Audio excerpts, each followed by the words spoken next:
On December 16, 2013, the San Diego City Council directed its staff to develop a zero waste plan for the city. Rick Anthony, a worldwide zero waste consultant, presented the council with the zero waste resolution. April 26, 2014, and let's just talk about what it is that the City Council needs to do at this point to create this zero waste initiative for San Diego. We can't get to sustainability without zero waste. Why? There's a couple reasons. One, Arnold Schwarzenegger encouraged the legislature to pass AB 32, the global warming bill, which basically said climate plans and reduced the greenhouse gases from California to a level set. As they went through the process and all the cities went through the climate plans, it turned out that number 1, 2, or 3, usually it was traffic, but farming and the landfill was the biggest generator of greenhouse gases. It's methane from the landfill, which is 30 to 75 times more deadly than just carbon. So it became a big issue. The state looked at that and said, if we recycled everything and upstream savings in terms of air emissions and traffic and digging, they used the EPA's waste assessment model, and they found out that if everything was recycled in California, it'd be the same as getting rid of all the cars. So the result was that it was AB 341 from West Chesborough who said the 50% goal for California was not enough in order to meet the governor's targets, and because of resources and jobs, we're going to go to 75%. And what they looked at is that if all this material was liberated from the landfill, that instead of one job at the landfill, it would be 250 jobs in reuse, recycling, and repair. And by the way, there was a recession happening at this time, and they needed to create jobs. So it was about greenhouse gases, but it was about resources, really, providing industry, and it was about jobs. And the other picture now became, well, wait a minute. If it's greenhouse gases at the landfill, isn't there a better way to handle these organics? Well, yes, of course we put it back on the farms. We can conserve water. We have a drought. So by putting the organics back on the land, it's like 1/3 of that water doesn't have to be there because we got water retention. It's wood, it's yard trimmings, it's food. And then on the paper side, it's the tissue paper and the Kleenex and the food dirty paper that, yeah, you can make paper fiber out of it, but it's also a bulking agent that you can use to make compost. But the yard trimmings in San Diego already been collected anyhow, so mix those together and what you got is great farm stuff. So these are the big reasons that it all came to play. And what the state said to the city is, we're watching you. So the zero waste initiative that was adopted by Austin, Texas, is that the benchmark for zero waste plans in America? It was one of our first. It really was. Monterey, Oakland, San Francisco, but Austin was a citizens initiative to kill an incinerator, and then we wrote the plan. And they are into the full implementation of the plan in Austin, building composting facilities, mandating recycling. But we just finished I'd say the second generation of these new plans in Fort Collins, Colorado, and they hired us for waste minimization, but we wrote a zero waste plan, and they adopted the zero waste by 2030. We could look at 50 or 75, but if you say zero, we put everything on the table. And now we can really look at our community. And when they looked around, they said, well, I don't know who's doing this. And we said, well, who's your biggest business? Well, it's New Belgium Brewery. Well, they're a zero waste company. They came to the meetings. Yeah, we're 98%. So now if New Belgium can do it, why can't the city? And so it was an amazing thing. And what we found out is that we've been ignoring upstream. We've been we've been capturing the plastic and the metal and the glass. We do a good job, fairly good job.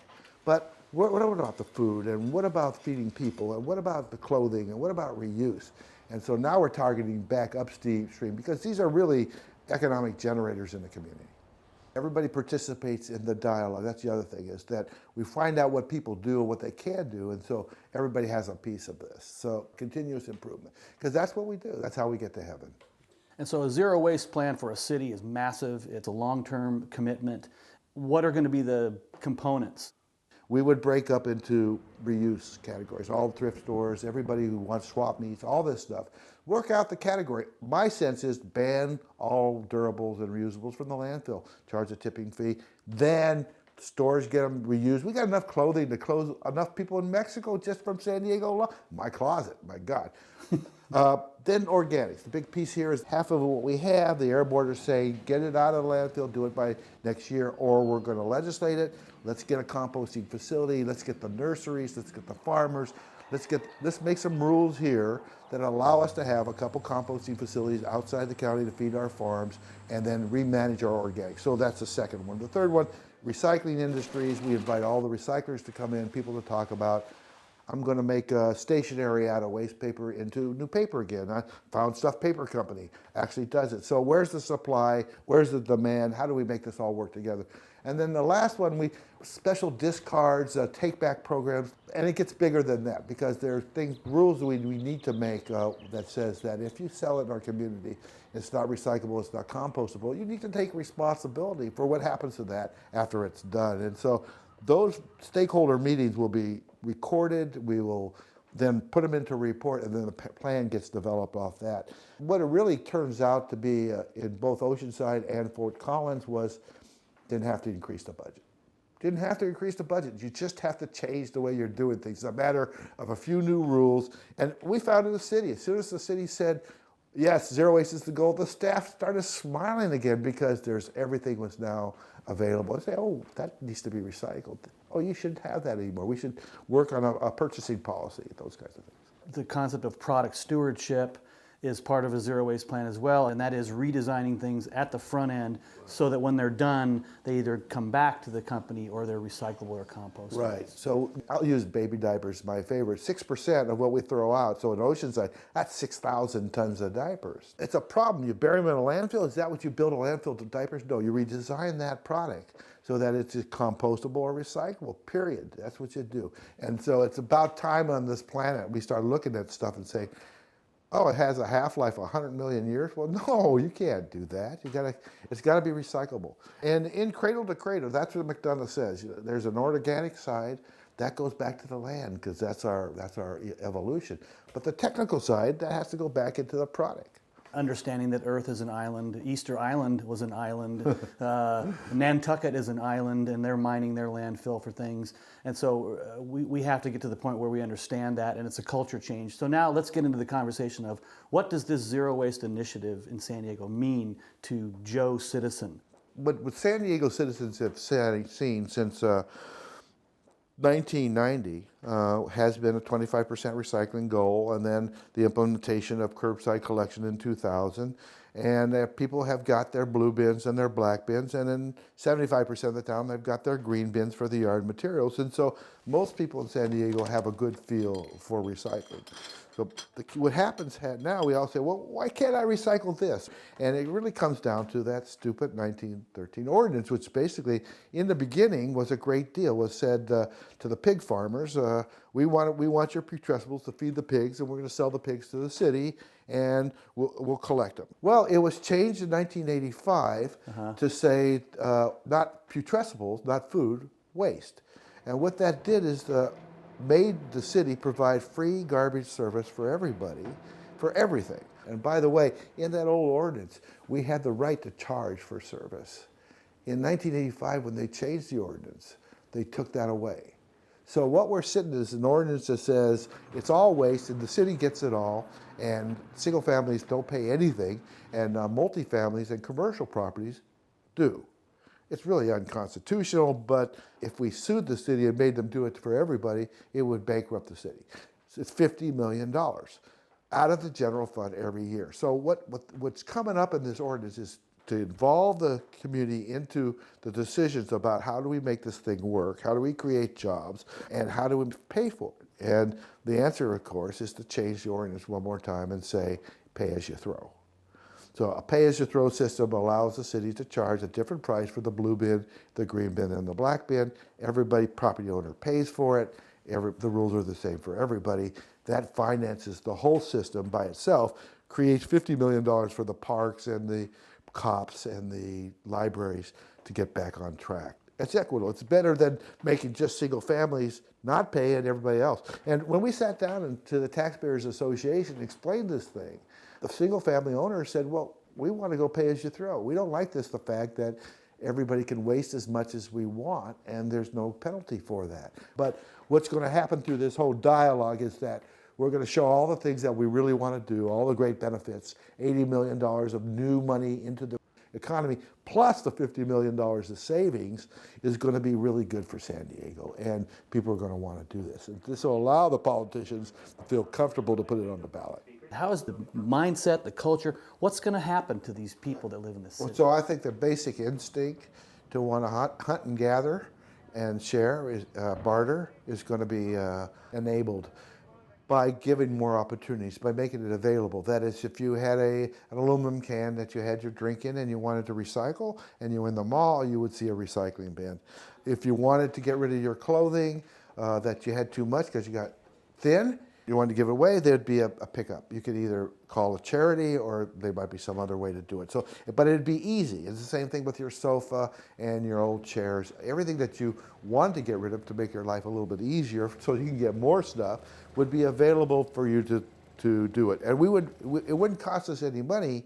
By reorganizing it, we would create more opportunities for jobs and more resources. My sense is that durable goods, whether it's a piece of plastic, old bowl that was cracked, wouldn't be allowed in the landfill. We would take it to a resource recovery park.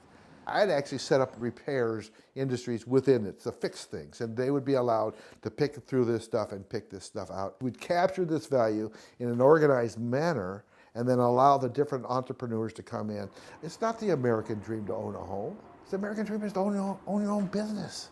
We're entrepreneurs, we're country entrepreneurs. Why would we bury our resources in the ground? Liberate them, we'd create hundreds of thousands of jobs.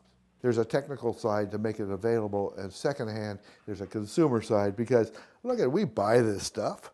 So if the public says, I love your product, I hate your package, change it or won't buy it, they'll change. Tell me about how we can convert landfills into a Dan Knapp designed resource recovery park, and what a resource recovery park is and how that works. Sure.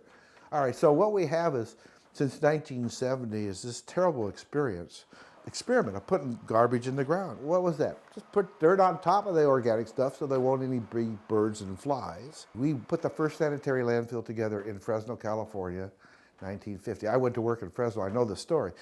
Today, it became a national landmark, and then it became a hazardous waste site. Because it's leaking into the groundwater, you can seal it every day on the top, but that won't stop from the organics from going into the ground.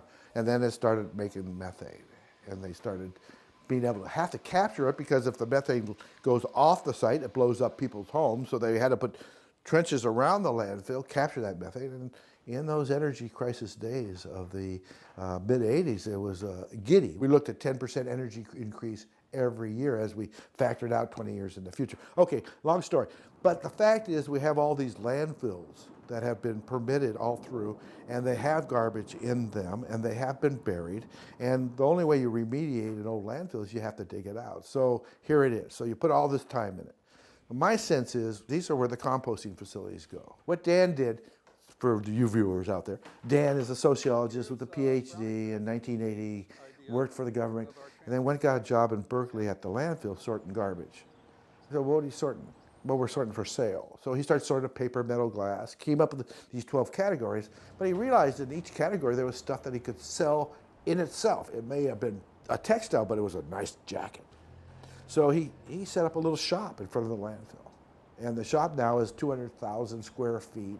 This fits what I say about not getting durables in the landfill. So, okay, you have this space, it's taking up space, it's making methane. You really can't build on top of it because it's constantly sinking. That's where you put your compost facility. You already got it lined, it's already permitted. And then at the same place, that you put a big resource recovery park. Well, what's that? Well, at the landfill, we would have a place where their reusables would go somewhere, paper, metal, glass, textiles, all the 12 categories, a composting area, a ceramics area for rocks. And literally, it's on the same site that used to be the landfill, but now it's called the Resource Recovery Park and the composting facility. And this becomes the infrastructure for recovering these resources for reuse in this closed circle economy. It really takes a small group of people to facilitate change. When we set up free landfills or cheap landfills, we threaten the guy who repairs leather. All the repair guys, all the recycle guys, all the organic guys, we want to get them in the room and say, look, we're going to change it. All this stuff is coming your way. What do you think? What do you need? What do you need from the city in terms of infrastructure, in terms of training and education? What do you need from us? And from that, we'll reorganize it on that. But then there's the general public. So what we see is invite the stakeholders, open up the meetings for the general public. What we want is that when we go to the council with the plan, everybody goes with us. When we went to Oceanside, it was actually beautiful. The schools heard about it. The schools today, zero waste. Oceanside School District is a zero waste school district. Why? Because Jenna brought the kids to the meetings when we were talking about the zero waste plans. And the kids got up in front of the advisory board and then the council and said, this is why we should have a zero waste plan. It's all about animals. It's about our future. When a council looks out and sees children saying my future and babies sitting in the audience, what are they going to do? They're going to go against a plan that talks about sustainability? No. Our strategy was, look, if you made it mandatory to recycle, if you made the organics go out, if anybody who builds or destroys has to have a recycling plan, and if anybody sells something in our community, if it's not recyclable or not composted, there's a take-back program, we'll get 90% just by changing the rules. Let your legislature, let your people know that this is what you want. And this is what's going to happen. We're ready. It's an evolutionary thing. And it's just a matter of there will be 10 billion people on this planet in 20 years. And you're going to have to feed them, clothe them, or do something. We've set up a system that says put up as much trash as you want on the street. It ain't no problem. Now we want to say make a simple separation. People can do it. People will do it. The only way they're going to do it is if everybody has to do it. But the fact is it's everybody's desire to be as perfect as they can before they die. And so going to zero in terms of your impact on the environment, that's one thing we all can do. We all can take care of our own personal stuff. And our family, and our neighborhood, our job, our city, who knows, our country. I'd like to do that too.